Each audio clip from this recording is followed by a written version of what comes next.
Okay, and now it's time for our weekend picks. We've got a big weekend of action. It's almost hard to cover how much boxing is set to go down this weekend. We're going to start off with the Mikaela Mayer versus Inoue-Moloney WBO super featherweight title fight. I made my decision. I made my pick for this fight months ago, before the fight was even announced, before the fight was official. For those interested in why, I'm going with Mikaela Mayer to win the WBO title and become the WBO champion at this weight. I'll leave the link to that video in the description box. Put simply, I think that Mikaela Mayer is going to be too much for Inoue-Moloney. Mikaela's got far too much skill, far too much aggression, far too much dog in her, and she wants to make a statement. I think she's going to make it against Inoue-Moloney. I'm going to go as far as saying I think she's going to stop Eva. I don't think we're looking at a points decision here. I think she's going to go for the knockout, and she's going to get it. The reason that I'm going with a stoppage, a knockout or a technical knockout, is because I think that Eva is about to sustain more punishment than she's ever sustained in a professional boxing match. And if she doesn't go out there and gets cold slapped, it's either she's going to quit on her stool or the referee is going to stop it. Deep in the pocket, inside or outside. Mikaela Mayer is the way to go. She's the logical choice. I'm going with Mikaela Mayer by way of knockout or technical knockout. Could happen early. Now, Inoue-Brodnicka has officially lost the title on the scales. You know, she came in a little over 130, but a little under 131. So even if she were to, by some lucky dog chance, win tomorrow's fight, she still wouldn't keep the title, though I think it's inconsequential because I don't have her winning that fight anyway. If she made the weight, or didn't make the weight, I'd have still had Mikaela Mayer becoming the WBO's super featherweight champion tomorrow night. We move on to the main event on that same card, the Naoya Inoue versus Maloney fight. And look, I'm not trying to write off Maloney. I got nothing against that guy. But I've seen Naoya Inoue put down tough, durable fighters and unbeaten champions, you understand? So the logical choice, the logical prediction in this situation really is Naoya Inoue, and Naoya Inoue by way of knockout or technical knockout inside of the first half. You know, I remember when he took out Payano with the first 1-2, the first jab right-hand combination that he threw of the entire fight. That's the same Payano that went 9 rounds with Mexico's own Luis Neri before Payano was dispatched, and 12 rounds in the super bantamweight division upstairs very recently with Daniel Roman, whereas with Naoya Inoue, this guy didn't make it out of the first round. Do you remember what he did to Rodriguez? He stopped that guy in 2 rounds. 2 rounds. Unbeaten IBF champion Rodriguez. I can hear you guys now. I already know what you're thinking. You guys are thinking to yourselves, well, what about Nonito Donaire? That fight that had a sensational aesthetic, a pleasure to watch, but a fight where people didn't figure that Nonito would be able to do as well as he did. Well, need I remind you that Nonito Donaire really isn't a scrub. I mean, I understand that his performance in that fight was awe-inspiring, and it surprised us all. But at the end of the day, Nonito has competed at a much higher level than Jason Maloney. So I wouldn't go thinking that Jason's going to go the distance with Naoya based on what Nonito does, because when Nonito eats, Jason don't shit. I've got Naoya Inoue stopping that guy before the half in what is his top-rank debut. In reference to Matchroom's card, set to be going down tomorrow on DAZN in the afternoon.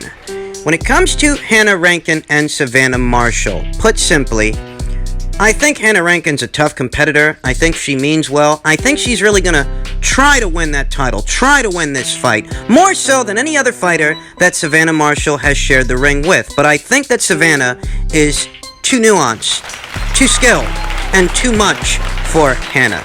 Hannah, at her best, when she's fighting her kind of fight, is a close quarters fighter, mid-range to inside, and I think that she will struggle to get there, as Savannah Marshall is the much more statuesque fighter in the fight with the bigger wingspan and the kind of mobility to keep Hannah out of the pocket, outside of her sweet spot. Unless we forget, Savannah's ambidextrous. She can fight orthodox. She can fight southpaw. She can make things very difficult for Hannah, who would need to stay close to Savannah, close to the chest to Savannah, to get anything done. Now, I remember that Rankin versus Shields fight, and I remember that in spite of Shields constantly beating Hannah to the punch, Hannah didn't stop coming forward. She's real tough, real gritty. You know, Shields, she really isn't that big a puncher, whereas Savannah, she actually has genuine stopping power. So I envision a situation to where Hannah's going to get walked into a lot of shots, and Hannah might end up getting herself stopped. That's right, because I have Savannah Marshall winning by way of knockout or technical knockout as a result of Hannah Rankin staying in front of Savannah a little bit too much for far too long. This isn't a fight that Hannah can win on her back foot, and that's not her MO anyway. She's aggressive. She's going to do anything. She's going to come forward, and I envision a situation to where Savannah is going to box around her and walk her into shots. I think what we're going to see is Hannah giving chase and being peppered with shots as Marshall boxes from the outside. I think that Savannah is going to put something hard out there that Hannah's going to walk right into. It's going to get her visibly in trouble, and Savannah's going to go for the kill. I have Savannah Marshall winning tomorrow's fight by way of knockout or technical knockout after the half. I don't want to write off Hannah Rankin's chances completely, but it takes certain things to beat a fighter like Savannah Marshall. Certain skills, certain characteristics, certain bankable attributes. You know, good side-to-side movement, staying off the center, good hand speed, a good double jab. To keep Hannah's guns holstered as you inch forward. And Hannah, for all her virtues and all her toughness, she just hasn't shown me those characteristics, those qualities. So I'm rather confident that Savannah Marshall is going to be crowned the new WBO middleweight champion tomorrow night, if you're in the United Kingdom. We then come to the main event of that same card, the heavyweight matchup between Alexander Usyk, who's still making his bones as a heavyweight here today, and the very fit, very trim Davis-Chisora. This is the best condition I've seen Derek in quite a while, and quite a long time, and that communicates certain things. That communicates that Derek knows in order to get to Alexander Usyk, who's got a very good set of legs, Derek is going to have to give chase, and not just give chase, but keep up with the guy.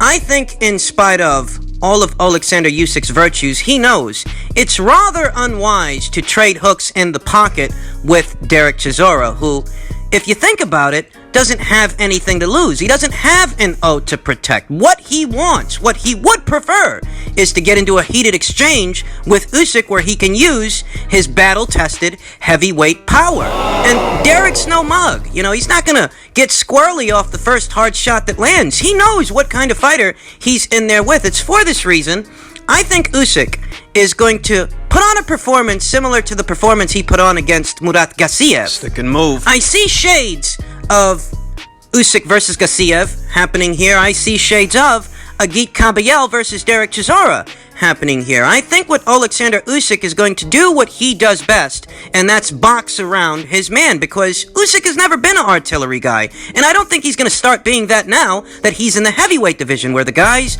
are used to taking a bigger punch from a bigger man. I think Usyk is going to opt to stick and move, use his speed, use his agility, and his accuracy to box around the very aggressive, come forward Davis-Chisora. I think that it's going to come down to angles and accuracy. I don't think it's a foregone conclusion that Usyk wins the fight, but I do think that the conservative prediction, the logical choice in this situation, would be Alexander Usyk by way of a points decision. However, the prediction that I'm going with is Alexander Usyk by way of knockout. That's right.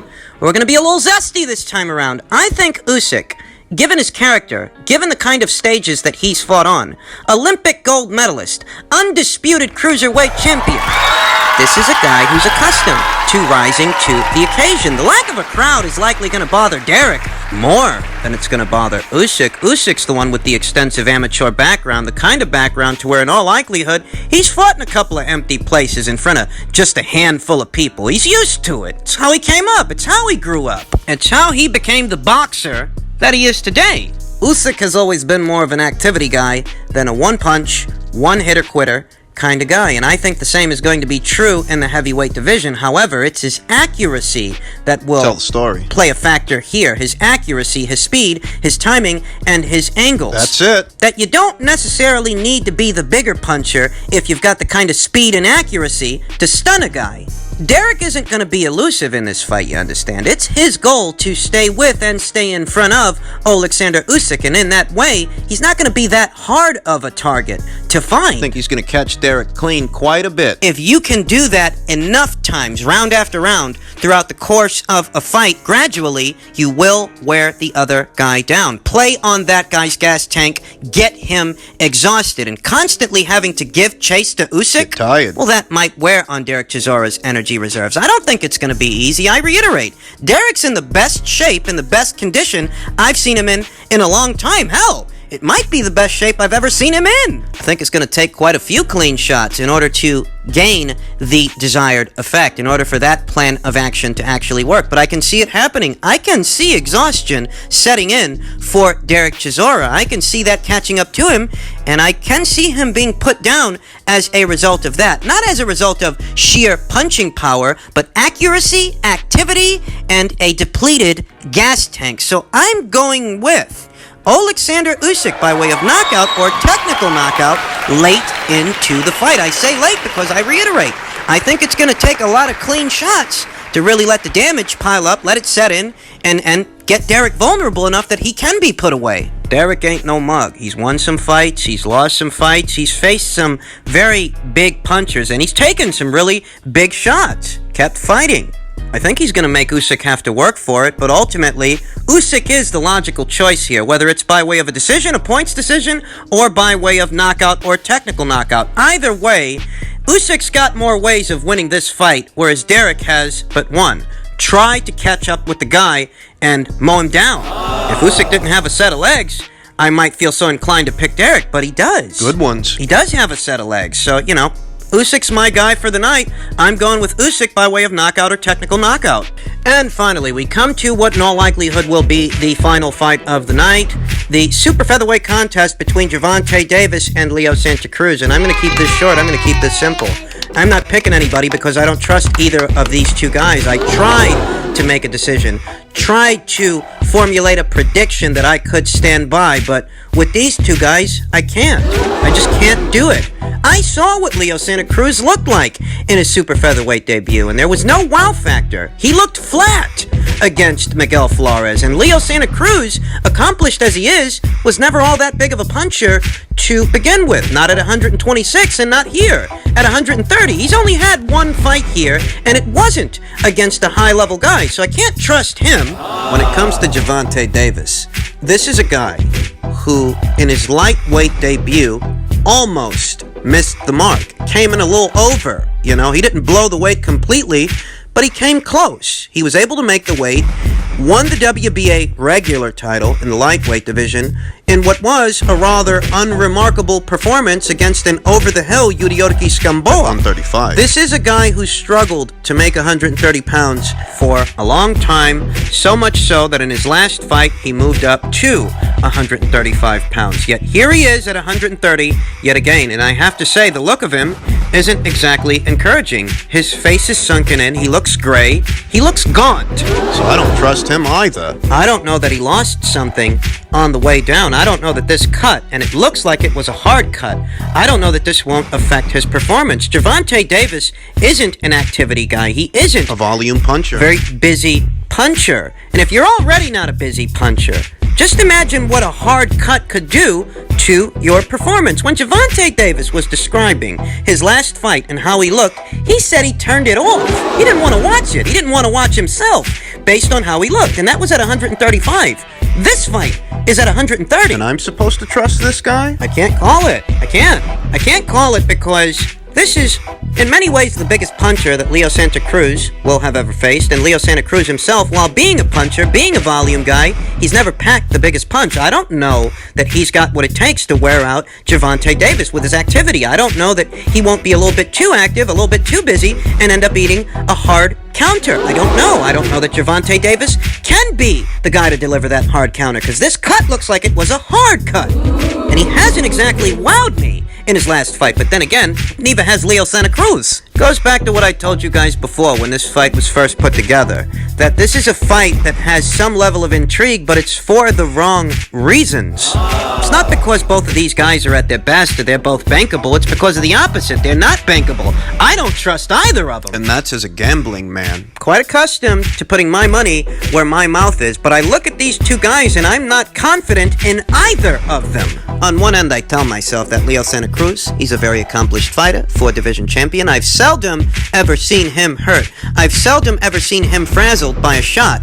But on the other end of that, I tell myself that, well, how many guys has he fought that could have hurt him? The last time he impressed me with a performance was years ago against Carl Frampton. Since then, he's been lukewarm. That's why we refer to Leo Santa Cruz on this channel as Lukewarm Leo. And I didn't have enough confidence in Lukewarm Leo to put him in there with Garden Gnome Gary. So I'm supposed to trust him to beat Gervonta, and when I look at Gervonta, well, they had to babysit this guy just so that he could make the weight, just so that he wouldn't blow it. He's been wearing a sauna suit in most of his training videos. I don't know that he lost something on the way down. It's not at all encouraging that his supporters are celebrating the fact that he made the weight. Hey, newsflash, he's supposed to do that. That's cause for celebration? Let me fill you in on something. It's not about whether or not he could make the weight. It's conceivable that he would make the weight given the hefty financial penalties associated with blowing the weight. It's not about that. It's about whether or not he can make the weight fighting fit. And we're not going to know that until they're actually in the ring, until they're actually fighting, and we can gauge his performance. The bottom line is, as a gambling man, I wouldn't trust either of these two guys with my money, so I'm not picking anybody.